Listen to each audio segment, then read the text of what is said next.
What's going on, guys? Spikezillion here, and today we're going to be talking about Harpy decks with certain staples. We're going to be talking about the viability of staples in Harpy decks, talking about, different Harpy decks a little bit, talking about the nuances of those decks potentially, but mostly focusing on pure Harpies, and just talking about how viable are all these cards in the Harpy decks, because I know a lot of people have different preferences for different things and different situations.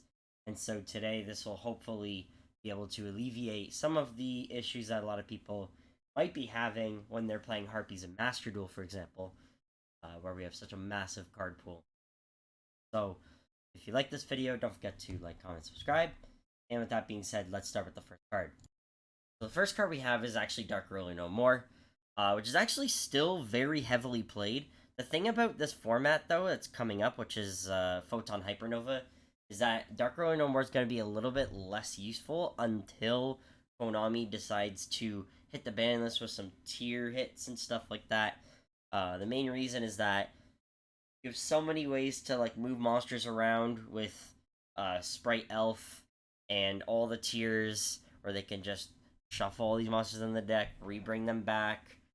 Droplet kind of fits in the same zone as well, but with Dark Ruler No More, like you don't even want to really main deck this, to be honest.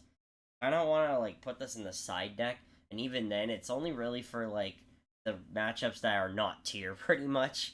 And like maybe not Sprite either. I mean, Sprite you can kind of get away with murder a little bit, because they don't really have backrow that they can flip up that they can then respond after the fact.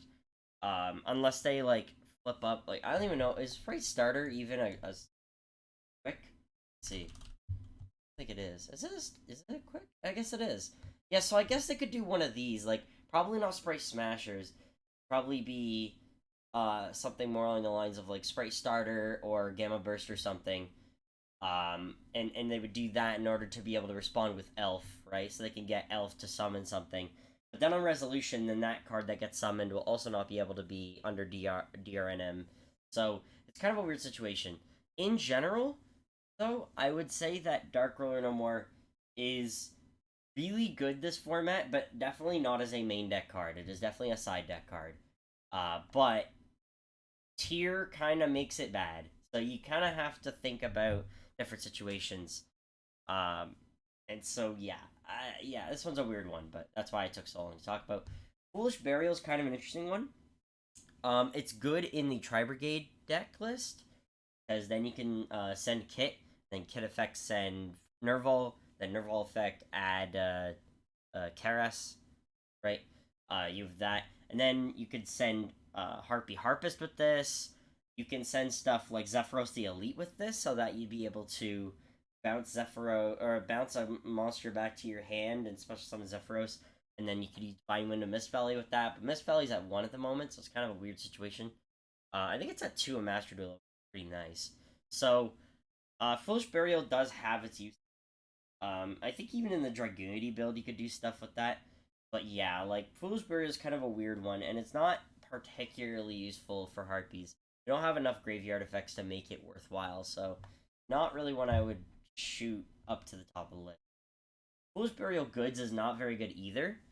This is another one that I've seen a lot of people talk about with other decks, because you could do stuff like using the Metal Foes Fusion card to be able to draw a card, and it's a really weird way to recur drawing. But I guess if you really wanted card advantage, technically do this, I guess. But we're not really playing the Sky Striker engine in this, so we're not using Engage, so we're not having a reason to put extra spell cards in the graveyard. So it's kind of weird. Like, I don't really see a point in using Foolish Burial Goods. You can't use it to basically cheat out the Hysteric Sign effect, because it has to be from field or hand. You can't really use this to cheat out any spells of any kind that you'd really want. I mean, I guess technically Egotist, but like that just makes it ghost bellable, which is bad. I don't know. It's kind of awkward. So I think Foolish Burial Goods is one of the worst ones on this list for Harpies, and I probably wouldn't recommend it for any of the cards I could think of off the top of my head. Um, yeah, pretty much a And Forbidden Droplet. This is kind of an interesting one. Um, I love this card because it does let us send Hysteric Sign to the graveyard. And because we're sending Hysteric Sign to the graveyard, we're going to get the effect in the end phase, obviously, right? Unless it's already been used for the Egotist search. But most of the time, you're not going to do that. You're going to set, Hysteric Sign and Droplet, or you'll just keep Hysteric Sign in your hand, depending on what kind of build your opponent's running, and if you're nervous about Cyclone. Let's say you saw Cyclone earlier in the duel or something. That's something you could prevent that, right? So there's a bunch of different variants to it. That being said, Droplet is kind of in the same vein as Dark Ruler No More, where the monsters that are currently on the field probably don't matter because they could just shuffle them out anyway. And I actually just dealt with this at the local yesterday for the preview of Photon Hypernova. I actually dropleted them, and they were playing Ishizu Tier. And both games that I dropleted them, I would droplet sending. I think I sent like 2 or 3 cards in both games, targeting 3 boss monsters because they had Roll Kalos. I think one of the games was Roll Kalos, Kick Kalos, and something else. Then another one was Kaleido Heart, Roll Kalos, and something else. And I would hit the 2 fusions plus one other card, I think, in game 2. Game 1, I only hit both the fusions. And I have their attack, right, which is what would allow me to survive. But then they could just recur it. They could just use the monsters in their hand, mill stuff, then fuse those 2 off, make something else, and then refuse them back and make another one. So it's like the attack's back to normal, their effects back alive. It like nothing changed. So Cheer kind of warps the format, and Forbidden Droplet kind of ruins everything in this sense. And like obviously you would get Featherstorm, but you probably won't live. You'll probably die by the time you get there. So yeah, Droplet's not particularly great, but I think that it's really good if you've already removed the field spell and they have no resources left. So it's kind of a situational. I don't want to say situation because that's stupid. Like it's a very situational card. Needless to say, I think it's slightly better than Dark Ruler No More in that sense because it's a play instead of a offensive play for Harpies, which we don't really need a defensive play as much. we have defensive plays, Featherstorm, but we like offensive plays is kind of an interesting one with Dark Ruler No More because of the fact that we're not dealing any damage, so we can't Utopia OTK people. Droplet is more of a defensive play in the sense that the opponent won't be able to one-shot us, and if we can draw that out, we will have that, and that could be Featherstorm, that could be Dark Ruler, etc.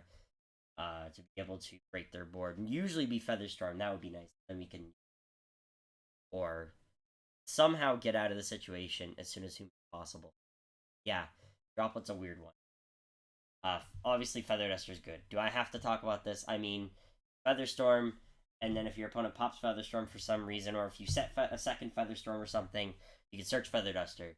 If you use Hysteric Sign, you search Feather Duster. This is one of the best back row removals in the game. Needless to say, it's a good card.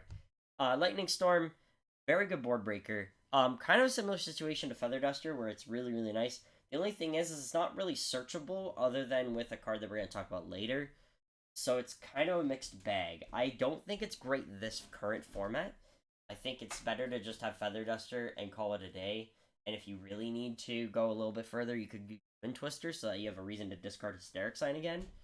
And I also like Raigeki, because then your opponent can't just change to attack position, or defense position rather, when they special summon, so that they get away from Lightning Storm.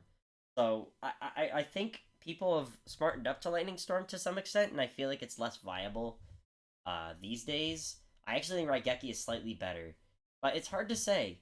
The other thing about Lightning Storm is that you also need to control no face-up cards, which means it's a brick if you basically are in like turn 3 onwards, which obviously doesn't happen all the time, but it is notable. So I think Lightning Storm is kind of a mixed bag. I would rather run one Feather Duster, one Raigeki, rather than running one of the to compensate for cards. So Pot of Avarice is interesting. The thing about Avarice is it's not theoretically it's not terrible. You could theoretically, again, it's not great, but you can run this. It's not great. but you can run this. It is Ghost Ogreable, or sorry, Ghost Bellable and Ashable. Very bad, obviously. That's probably why it has basically died. A lot of people really don't use this card anymore. However, what I will note is that Avarice is really good for getting more draws in and to be able to play a little bit further. It might be the way to be able to find that bridge to be able to keep playing. And I actually have tested this with a few of the decks. The ones in particular that really come to mind for me are actually Harpy Tri Brigade, which you wouldn't think, right? Because you'd think you want to keep everybody in the graveyard. But to be able to recur all your links, especially, plus uh, possibly Nerval and Karas, especially, those are quite powerful to be able to send back in and then search up more Karases to be able to link off for more Shurregs because you have all the other winged beasts and beast warriors and all that in your grave. It's quite powerful to have Avarice in that deck. For the Mist Valley deck, it's incredibly powerful because you'll be able to recur your Reborn Tengus, which is excellent because they're not once per turn. Um, you can recur all your Harpies that you've already used on top of that. Obviously, you do have the Feather Rest, so that is like an archetype version. But the problem is that Feather Rest won't be able to recur like a bunch of other stuff. And the draw 2 is very situational and not really used that often anymore. Um, so yeah, I think Avarice is one that people should be looking at a little bit further because I do think Avarice is actually not terrible in this current landscape of the game, especially now that Ash and Ghost Bell are kind of seldom used because people kind of gave up on all the hand traps except for like Imperm, I guess. So yeah, it's worth looking into. I would recommend it. Pot of Desires. This is an interesting one, right? I don't think this works very well for Harpies. We don't really want to banish the Lady Ones, then that kind of stops the Harpy engine from being, used at all. And if we hit triple Lady One, we basically concede. So this is probably my least favorite of all the choices. My second least favorite actually being Extravagance here. Um, I mean, obviously, Pot of Desires exists, Pot of Duality exists, and it's also very bad because you can't special summon. However, uh, the thing about Extravagance is it's randomly banishing 3 or 6 cards from your extra deck. And because our extra deck is a toolbox, if they banish Utopia Double but not Utopia, I mean, it kind of makes Utopia kind of worthless, or vice versa is even worse. And realistically, like, you kind of want to be able to pick and choose what you want to send to be able to, draw two. Kind of whack. But Prosperity, on the other hand, now this one is a nice big ball of meat and potatoes. Easily, far and away, the best card out of the group. Most people will just banish 3 for Harpies. I feel like I don't think most people would do 6. I mean, I guess you could if you know what line you really want to go into. But 3 is usually fine. You can usually find what you need in 3 cards for the most part. So this is just a better duality, effectively, in every way. Especially going second, you're going to be able to find your way out there. Yeah, Pot of Prosperity, there's a reason why this card is expensive as hell right now. One reason is that it's been reprinted only as secret rares. But 2, it's just a good card. This is just a good card, so I recommend it. I already talked about Raigeki briefly, but yeah, kind of the same reasons why Feather Duster is quite good. It's just a great board breaker. It's at 3, which is obviously nice. You don't really need 3 Raigeki, but you totally could run it. It'd be quite funny. Like, if you had Summoner Monk in your deck, you could probably get away with murder, right? Because you could have a Raigeki if you have a second one in your hand for some reason, because you're like me and you draw terribly, and you have Monk. You go Monk, discard Raigeki, right? Instead of Hysteric Sign if you don't have Hysteric. So yeah, like, Raigeki's pretty good. There's nothing particularly notable about it that makes it stand out, especially in tier format. Once again, where Graveyard is such a prolific part of the game. Um, yeah, so I guess Raigeki is just notable for everything else, pretty much. There's obviously going to be background negates out there, but there's not as many in this format. That's why I think that this whole discussion of backrow staples is quite notable. Um, yeah, I don't know. Raigeki is slightly better than Lightning Storm in my eyes, but not by a whole giant margin by any means. It's like a B minus to me if I were to grade it. And I guess I could grade all of these. Dark Ruler No More is like an A minus. It's like fine. Foolish Burial is like a B, maybe a B minus, like a D. This is like an A, right? This is a solid pick. Feather Duster is obviously like an S tier. Lightning Storm is like a B plus. I guess Raigeki more like a B plus to me. Lightning Storm's like a B. Avarice is like a. I would also say it's like a B or a B plus to be. Pot of Desire is like a D. Extravagance is like a C, maybe C minus.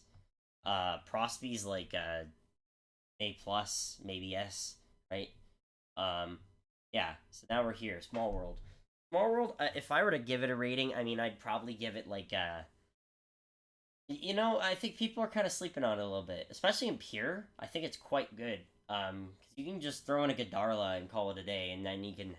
That's a free channeler, so that's super nice. So I think this is like a B plus, maybe an A minus. This is actually a fairly solid card, especially if you're like me and you draw like shit every game. So this is a pretty good card. Terraforming is also a pretty decent card. It's never been bad. Like it's kind of hard to never.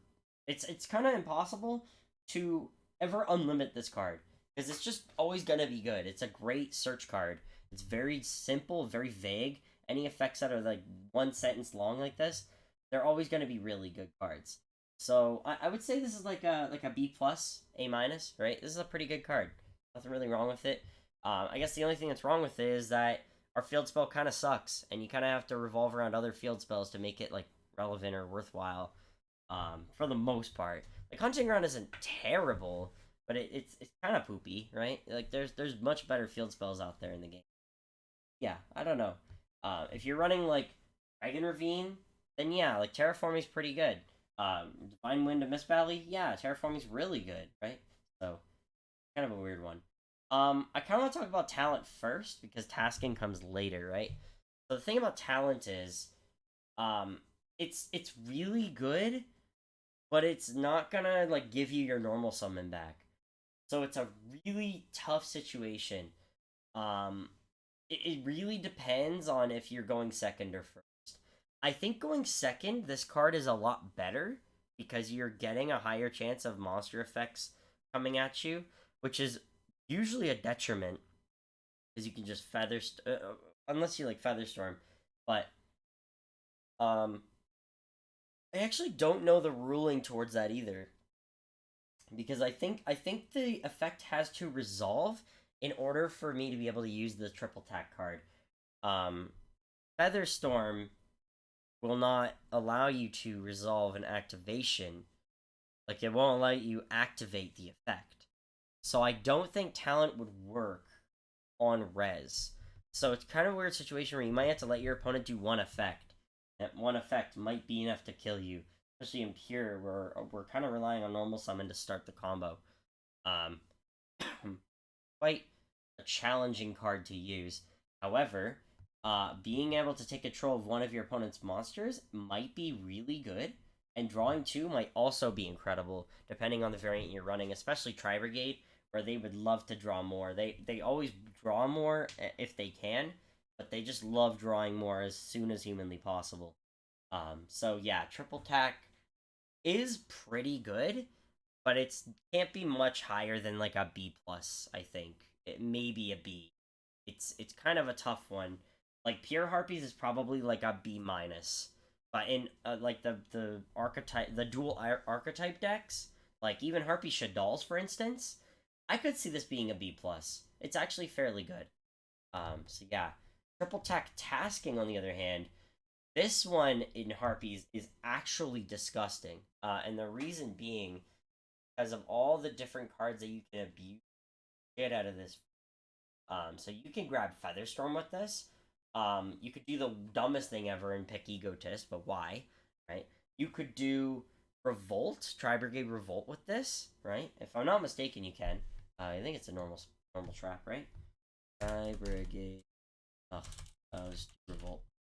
Yeah, normal trap, right? So you can do Revolt, you can do Shaddoll Fusion, right? So if you do Harpy Shaddolls, you do Shaddoll Fusion. Good. You can do Incarnation. Not that you'd really want to, but you could do Incarnation. That's all card you could do. With Dragoonity, I think there's a handful that you can do there. Not miss one Dragoonity card that is quite good. That is a vanilla spell. I think it's Dragoonity Glow. Yeah, I think it's this one. Yeah, this is a pretty good one. So you get to add level 5 or higher Dragoonity monsters. So you get to do like a double add per se, asking plus glow. So that's not too bad. I think there's like a handful of other cards I'm probably missing, but it's mostly like Featherstorm. Oh, Party, I guess too. Dark Party is also a pretty good card to grab.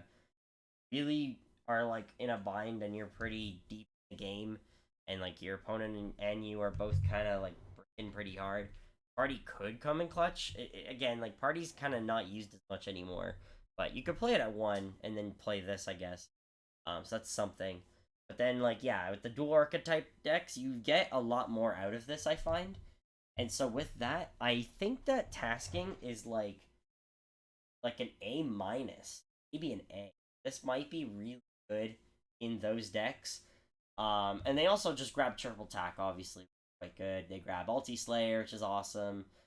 Small World, right? Geki, Feather Duster. Get a lot of these cards, and a lot of these cards, in fact, all these cards on this list, except for like Droplet, are all vanilla spells. Pretty good, and a ton of these are vanilla traps as well. At least like a couple of these are. So yeah, honestly, it's probably more like an A, to be honest. It's quite a decent card. But the problem is that it's not just good for us; it's good for everyone. Kind of an L, all things considered.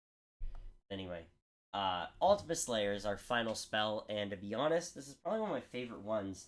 The thing about this is that it's really good in Harpy Shaddolls, because we play all 4 extra deck types in our deck.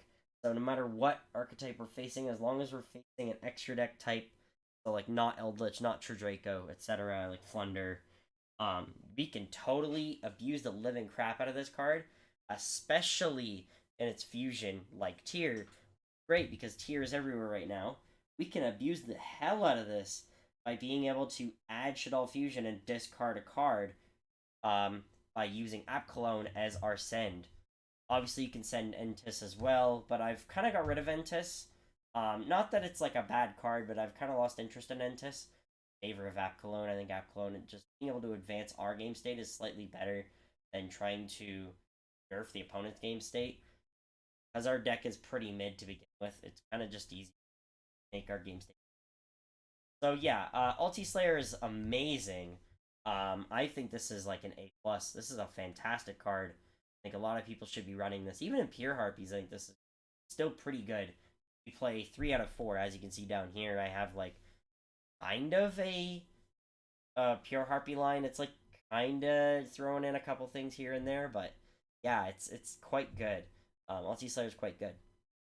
Evenly matched. This is one of the better traps, I think, for Harpies. It's quite a good one. The only problem with it is that it doesn't give us a gateway to Zeus. Oh, by the way, spoilers, I don't have Zeus on here, but that's because the format I was playing with this deck list that I had it started on, they banned Zeus for some reasons. Probably why you're not seeing Zeus. Fuck. Anyway, evenly matched is quite good. The only thing that sucks about it is that it skips your battle phase, and Harpies thrive on battle phase because of how much they can swarm the field, how much damage they can deal with stuff like Utopia package. Again, Zeus being a thing. Yeah, there's just a lot, right? So evenly matched is really, really good, but losing your battle phase over it kinda sucks ass. So evenly matched, I'd probably give it like a. I think it's really, really good, but maybe not so much in Harpies. It's just good in general. Gozen is awesome, however, in Pure Harpies. This is an insanely good card because we have whatever you need, really, to be able to make a crazy good wind board.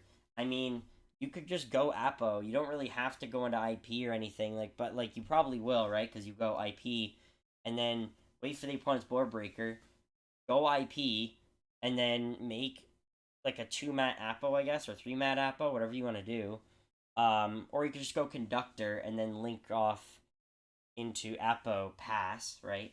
And now you have Apo. It's a wind monster. You have Draco Sack. You have Chidori. You have other options too that I'm sure I don't even have on here. Like I think Tornado Dragon's a wind. I think Castell's a wind.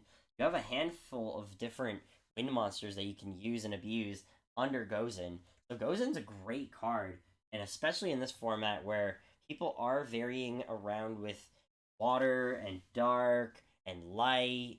We're seeing like I think some fire a little bit here and there. So like we have a variety of everything except for really wind. And even Flunder doesn't really want to see Gozen as Robina is their starter, and I believe it's a water, and Eaglin is a wind. Kind of shuts them off too. So Gozen's a great card. So honestly, I think I'd give Gozen like for pure like an A. For every other like dual archetype, probably more like a C plus. It's not that great because it kind of locks you into Harpies pretty much exclusively, since all the other dual archetypes you have like other attributes attached to them. Like Tri Brigade has like multiple attributes attached to them. Duty is kind of works actually because they're all wind. So that actually works extremely well. Never mind, it actually works really really well. Uh, for Tri Brigade we talked about. Shadal's kind of a mixed bag. Like you have a lot of darks, so it kind of is either Shadal's or Harpies, and you'd probably rather play Shadal's at that point. But even then, it's still not that great because you don't really want. I don't know. It's kind of weird, right? Because Construct is a light, so it's kind of a bad situation. Overall, yeah, dual archetype wise, I'd probably give it more like a C or a C plus. Not particular. Imperm is just the best hand trap in the game right now. Don't at me. I don't care what anyone says. This is just the best hand trap in the game. So, A. It's just an A. It's really good. There's nothing wrong with it. Can't really complain about it. Just there. It exists. Obviously, it isn't a pure replacement to Ash, but it might as well be because it's better Veiler, and it's gonna stop people from adding cards if you don't want them to. Stops whatever you want to do. Like if your opponent activates effect, you're like, nope, fuck you, stop. That's just what this card does. Beats Featherstorm, which is cringe. But I'll be bitching about that till the day I die or the day they finally hit this card. But they probably never will, because not enough people complaining about it. I don't know. I hate this card. I hate everything about this card. This card's not once per turn. Also, just disgusting. Yeah, I hate this card. A, always. Rivalry of Warlords. This one is very mid. It really depends on what you're running, and then it's just not very. Um, not enough winged beast archetypes that we're playing in this format to get by. So unless you're playing pure, this is like a C minus, and even in like maybe a B, because a lot of archetypal decks that we'll be facing off with will be the same type, as opposed to the little bit crappier. Skill drain is just bad. We don't want to see it in our opponent's side of the field, let alone use it ourselves, because we aren't named Harpies anymore, so it's just bad. This is a D minus. This is terrible. Don't even try. It's not worth it. And you want to destroy it as soon as humanly possible on the opponent's side of the field. Summon limit. Not great for us. You want to be able to summon at least 3 or 4 times total, including normal. So it's not great. This is like a D, not particular at all. Tikaboo is also terrible. I shouldn't really have to explain this one. Just pop it as soon as possible. If you see these 3 on the field, you want to destroy all of them ASAP, because otherwise you will just lose. This is definitely like a D minus as well, right up there with. And then Royal Decree. This one is incredible. This one is awesome, especially in trap heavy decks. This is one of the best side deck cards that you can, in my opinion, right now. People are not running it, and I think people are sleeping on this card. This is an A minus or an A for me. I think this is a great card in Harpies. Great card in most decks. I'd say in Harpies in particular. Harpies hate traps other than its own. But you can kind of get by without using your own trap, which is ironic. And even then, you can just wait to use Royal Decree until after you Featherstormed. And then if your opponent has lots of back row stuff on them, you can kind of get away with murder on that one. I don't know, it's kind of a weird situation. Royal Decree is incredibly powerful, so I would most certainly use this like an A. I do really, despite the fact that it shuts down our best card. It's just worth it. Monsters, we can get around that. We can stuff like Droplet if they're on field, Called By if they're in the graveyard. I didn't even put Called By in here. I realized that. Called By is like an A+. I mean, good this format. But I don't find myself throwing it in the deck for myself just because, like, I've kind of given up on trying to negate a million billion fusions happening every turn. It's just not worth it. For me, but I do think it's a great card, and it's worthy of its limiting on the ban list for sure. Maybe not A+. I'd say A- because of the fact that I'm not running it personally. Like, it's a great card, and it's definitely worthy of status. So, anyway, guys, I think that's mostly every staple. If I missed any staples, I think I should have gone here. I didn't put Wonders of Nature on here because I already talked about it to death in its own video. If you'd want me to go into any detail on any of these cards, let me know in the comment section below. I'd be very interested in seeing what people want to see and what people want me to discuss regarding a certain card in Harpies and in some of the dual archetype variants and stuff, and seeing what people have to say or what people want to know about for each of these cards and their viability. I might eventually just go through every single one painstakingly, but I just figured I'd throw them all into one video because I thought it'd be easy way, instead of just making it kind of drawn out for no reason.